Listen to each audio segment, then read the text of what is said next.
తాజాంశం చూస్తున్నాం. అవినీతి నిరోధక శాఖ వలలో రాష్ట్ర ఉపాధి కల్పన శిక్షణ జేడి గోపురం మునివెంకటరమణ చిక్కారు. ఆదాయానికి మించిన ఆస్తుల అభియోగంతో వెంకటనారాయణ ఆయన బంధువుల ఇళ్లలో ఉదయం నుంచి అనిస తనిఖీలు నిర్వహించింది. ఏకకాలంలో 7 చోట్ల డీజీ ఆర్పి ఠాకూర్ నేతృత్వంలోని ప్రత్యేక బృందాలు తనిఖీలు నిర్వహిస్తున్నాయి. హైదరాబాద్, తిరుపతి, విజయవాడతో పాటు ఇతర ప్రాంతాల్లో ఉదయం నుంచి సోదాలు జరుగుతున్నాయి.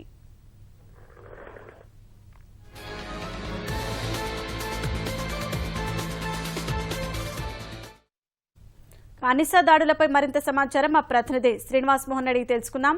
మోహన్, చెప్పండి, ఈ దాడుల వివరాలేంటి?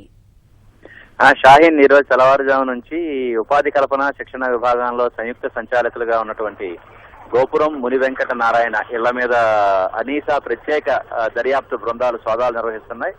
ఏసీబీ డైరెక్టర్ జనరల్ ఆర్పి ఠాకూర్ ప్రత్యక్షంగా దీనికి సంబంధించి వచ్చినటువంటి ఫిర్యాదులు, అభియోగాలకు సంబంధించి పర్యవేక్షణ చేస్తున్నారు.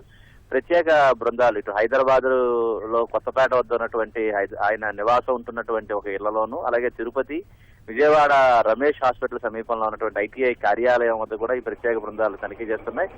హైదరాబాద్ లో ఒక విలాసవంతమైనటువంటి ఇంట్లో ఉదయం నుంచి కూడా ఆదాయానికి మించి ఆస్తులు వచ్చినటువంటి అభియోగం నేపథ్యంలో ఇళ్లలో సోదాలు నిర్వహిస్తున్నారు. బ్యాంకు సంబంధించి ఆర్థిక లావాదేవీల వ్యవహారాలు, అలాగే స్థలాలు, ఈ ఇళ్ల కొనుగోలు, ఇతరత్ర అంశాలకు సంబంధించినటువంటి పత్రాలు, వీటన్నిటి మీద ఉదయం నుంచి పరిశీలన సాగిస్తోంది. బంగారు ఆభరణాలు, అలాగే దాని ఆస్తులకు సంబంధించినటువంటి సమగ్ర సమాచారాన్ని కూడా సేకరిస్తున్నారు. బ్యాంకు లాకర్లు, బ్యాంకు లావాదేవీలకు సంబంధించిన పత్రాలను కూడా తీసుకొని వాటి మీద ప్రత్యేక బృందాలు పరిశీలన సాగిస్తున్నాయి. అలాగే తిరుపతితో పాటు విజయవాడ లో ఆయన విధులు నిర్వహిస్తున్నటువంటి కార్యాలయంలో కూడా సోదాలు జరుగుతున్నాయి.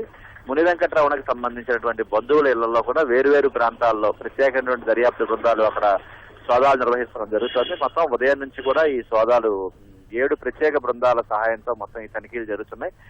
ఆదాయానికి మించి ఆస్తులకు సంబంధించి ఇతనిపై అభియోగాలు నమోదయ్యాయి. ఈ అభియోగాలకు సంబంధించి ఉన్నటువంటి సమాచారాన్ని, ఉన్న విషయాల్ని, వాస్తవ పరిస్థితుల్ని, ఉన్న అంశాలను కూడా క్రోడీకరించుకొని ఏసీబీ ప్రత్యేక బృందాలు ఈ దర్యాప్తు జరుపుతున్నాయి.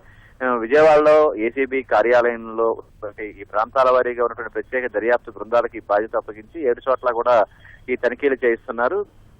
మరో 2-3 గంటల తర్వాత గానీ ఆదాయానికి మించి ఆస్తులకు సంబంధించి ఎక్కడెక్కడ ఎంతంత ఆస్తులు ఉన్నట్లుగా గుర్తించారు అనే విషయంలో మరో 2-3 గంటలకి కొంత స్పష్టత అయితే వచ్చే అవకాశం ఉంది. ఎందుకంటే ఏసీబీ ఇప్పటి వరకు ప్రాథమికంగా ఇళ్లలోనూ, అలాగే బంధువుల ఇళ్లలో కూడా మునివెంకటరమణకు సంబంధించినటువంటి వివరాలు సేకరణ పనిలో ఉన్నారు.